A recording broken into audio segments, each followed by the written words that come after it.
Okay, so today we're going to start talking about therapeutic communications. Obviously, this is going to be a huge portion of your job.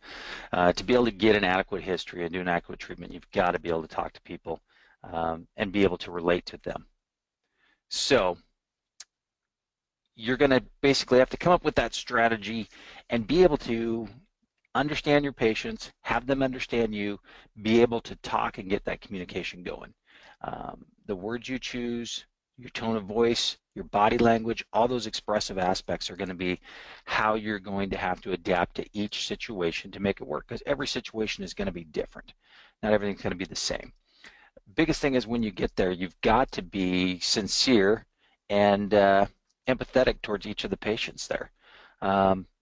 Be able to get that message across, let them know you're there to help, even in those cases where we know we've been there multiple times or it's 3 in the morning or anything like that. You basically have to be able to treat that patient as if they're your family member every time to get that communication and be able to get the information you need. Some of the reasons that we have problems with that is people feel that we have a lack of empathy or we're prejudiced against the situation, whether we think it's a drunk person, whether we think whatever the case may be, where we're not showing that empathy we need to do towards that patient, not giving someone amount of privacy, and then there's obviously other kind of distractors that can come in and can do that. So you got to be flexible and you got to be able to adapt your communication to each environment to treat that patient correctly so you can build that rapport with them. Once you can build that rapport with them and that trust, then you can ask the right questions and you can get the history. And we're going to talk about this, about the type of history you need to get. Because if you ask the right questions, you're going to be able to know exactly what you need to do for that patient in most cases. So showing up, letting them know you care, being compassionate, but professional. And that all comes in the way, and this gets one of my big pet peeves in dressing and grooming important. When I come into someone's house for a medical call, I'm dressed, my boots are laced up, zipped up, and I'm in my pants. I'm not in my turnout pants. I am not have my hat on backwards, and when I come in, I'm professional and I'm being respectful of their space, no matter what condition that it's in. And then I've got to be aware of my patient's comfort level and where they're at. Are they in obvious distress and I need to move quickly to take care of them, or do I have a little time to stay and play? So getting that patient's name down, being able to talk to them, building that rapport is going to be huge with that, and doing it in a professional but compassionate way. There are some times we've got to, speak a little bit louder or explain what we're doing to them, but there's ways to do it. And again, when we're talking about elderly or we're talking about kids, we can't just jump on and grab in and do that, especially on our psych patients. I'll talk about that as well. You have to be able to let them know what you're doing, what to expect, and keep that communication open. When we're dealing with patients, it's also getting down to their level. Sometimes it's reaching out, giving a touch on them. I'll usually, if they allow me to, I'm getting a pulse on there so you get that rapport with them. But getting on their level, not standing above them, not standing back with my arms crossed, reaching out to them and starting that rapport to get the history I need to get. Once we get that response, we basically have to know what to do with it. To basically get them to bring out more information. For those of you who've been transported patients before, you'll know the aspect where you'll ask the patient questions, they won't tell you anything, and you get to the hospital and they come up with a totally different scenario and tell you some stuff, and it's like, wait a minute, they didn't tell me that. So you've got to get in there sometimes and find out what they're hiding and get down to the area or ask the right questions so that they know exactly what you're looking for. And then as you're doing it, you just can't be judgmental about anything they have to tell you. Nonverbal communication is 90% of your communication. So it's your gestures, your mannerisms, your facial appearance. It's how close you are, not entering into their bubble of safety, if you will. So you got to know how close you can get. Where's that interpersonal space? And with some people, it can be very close, especially when they're in distress and they want you there. Some people, especially psych patients, that distance is going to be a little bit longer there. So it's finding out where it is and where you can be. Again, with the nonverbal communication, it's getting down to their level, not standing above them, being intimidating. It's not folding your arms and being held back, but it's being relaxed. It's usually reaching out. It's helping them out there. And so they know you're there to help them. Especially with kids, the best way to do it is have the kid with mom or dad on someone they know's lap, and introducing them a toy to hold on to if they've got it with their own toy, or basically having them do procedures on you before you do procedures on them. But it's all about that communication and how they approach you. Using eye contact is going to be huge. Now, I know a lot of things go around all over, and as the medic, you need to know everything. So you got to be listening to what's going on behind you, as well as you're actively listening to what's ahead of you. But it's make sure that you're looking at the patient, asking those questions. Sometimes that patient doesn't know everything. They're confused. They're elderly and that, or a young kid, and we have to be talking to someone else. I always hate talking about someone right there in front of them, but you got to be able to communicate that to them of what's going on and say, hey, I've got to ask these questions here too, so that you're building that rapport and trust, and they know you aren't just talking to someone else about them and not building that rapport with them. With the history, that's where you're going to find really what your chief complaint is, and you've got to ask the right questions to get that. And those are the open-ended questions that let them tell you of what's going on. What is their chief complaint in their words? Where's the pain? Describe the pain to me. Open-ended questions like that. Does it hurt here? Yes and no questions isn't what we're looking for. We're looking for an open-ended questions, but we don't want to lead them down to a way and go, so is that like a sharp pain? No, let them describe exactly what it is. And give them time to answer the questions. Some people needed time to think about it, and that little silence or the pause is okay.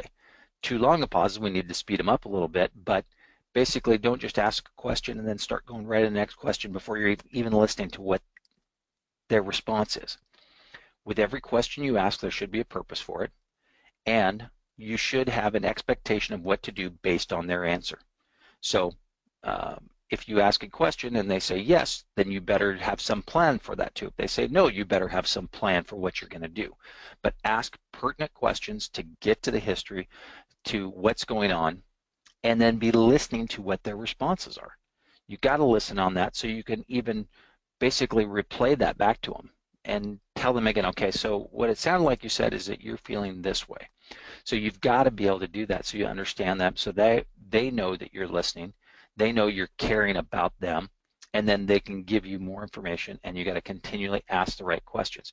If you're just asking questions and just taking down random information and not processing it, you're not going to be doing a good job, and you're not going to get to the main history or the aspect of what you need to be there for. So this is an active skill. You do need to focus on this. Granted, as I said, there's lots of conversations and things going on elsewhere. When your partners are getting the medications, you got to be listening to what those are too and asking those questions. But you have to know exactly what's going on with that patient, asking that question, doing the follow-up questions, and getting down to what that history is. Sometimes with those history, there is polypharmacia going on and lots of other things there that you've got to really ask multiple questions and be more of a detective. Sometimes it's fairly simple. So when you're giving those feedback, sometimes it's you're being silent, you're listening for that. Reflection is basically telling them back what they told you. Sometimes you're a facilitator, you got to be empathetic to them. Sometimes you're going to ask clarification questions, and sometimes you got to be confrontational in some situations. You just have to play it by ear and see what's the situation requires of you. A lot of times you got to interpret exactly what they said, because sometimes with kids or geriatric patients, they can't really state exactly what it is. So those are those clarification questions. Ask about how they're feeling and summarize again what they're doing so you can get that, see if there's anything else you're missing. These are basically common errors that we can come across when we're talking with patients and that too. So you got to be careful to avoid most of these as possible. And we'll be doing a lot of practices with a lot of scenarios of talking to different people and providing you challenging situations that you're going to come across real life. Observing your patient obviously is key with that. You've got to be able to see what they're doing during the process. How are they reacting? Are they getting worse? Are they getting better? Do you see them start to ball their hand up into a fist? Is their behavior changing at all? And just be aware of that. And talking to someone in just a normal language. Don't use medical terminology.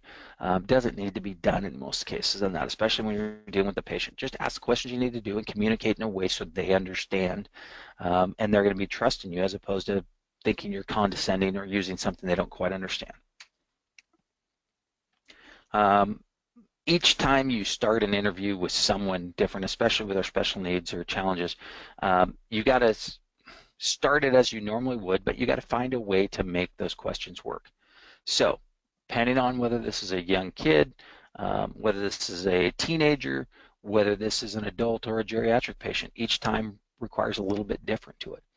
And you got to be, again, showing that you um, are there to help them. You got to make sure they understand what the question is that you're asking, and try and get that answer you're looking for, and draw that out of them, so you can kind of decide what's going on. Um, Again, children, you've got a lot of the times in there, you got to start by talking to mom, dad, whoever the caregiver is, and find out what's going on, how they can approach. Is this the child's normal behavior? Get down onto their level and start talking to them the best you can. Some kids, depending on age, are going to back away from you. You've just got to be able to build that rapport. And here's just a couple of techniques here of different things you can do, but every kid's going to be slightly different. But it's finding that way, and practicing is really where it comes to on how to do it. With kids, you got to be straight to the point. You got to get eye contact. You're going to be asking for questions and how they are. Kids pretty much will bottle up a lot of times, and they may not tell you when they're feeling pain, or they may not show that sometimes. So it's asking those questions and getting that feedback constantly. How you doing? How you doing? And building that rapport up with them. Basically, sometimes it takes, for listening to their lung sounds, that you give them the stethoscope and they listen to your lung sounds first. There's different ways you can interact with kids to get them to trust you, and that's what you need to do. It's not always give them the toy, but you got to find that way to show them there. And you can't lie to them either. You got to be able to know if you're going to do something that causes them pain, do it as one of the last things you have to do, and let them know this is going to hurt, so they're aware of it at least. Now, when we're dealing with sensory impairment, between blind, deaf, other aspects there, you've got to find an effective way to communicate with them, whether it's writing on a board, whether it's talking to them up close, letting them know who you are, giving a touch to them so they know where you're at if they're blind, all those different things. The other challenges also come into those patients that are from speaking another language and getting that translation down too. Our psych patients can become angry, hostile. Our dementia patients. So it's trying to find a way to speak with them, and there's not always the right way. And sometimes you have to step back, and it's a partner or it's someone else that's the right person to talk to them. You got to be looking out for your safety in all aspects, and sometimes it's having a police officer in the psych calls first that's going to be there. Sometimes it's not that big a deal, but some things can change on there. So most of our site calls, we do have police, but I was just on a call and we went on without police. So you just never know exactly what's going to happen.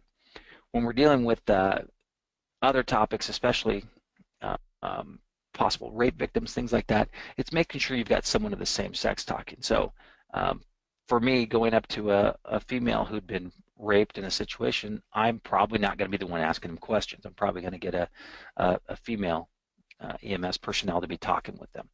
So it's finding out from that. People dealing with death and dying. It's okay, and we're going to talk about death and dying, to show your compassion and even cry if you have to with the situations that's there. Domestic violence situations become something that can blow out of control, and we've seen this multiple times. That's something definitely you want to make sure you have law enforcement on because of different things that's happened, and we'll talk about that in some other lectures as well. The hardest part is definitely trying to earn their trust and stay with them, but realize on certain areas or certain people, especially our psych patients, they can change on you so quickly. Again, with the sexual history, some of these can be done later, depending on the complaint. It's finding out those answers. Sometimes it's keeping people out of the room too, to give some privacy. You never want to be in a room by yourself with a patient. You always want someone else.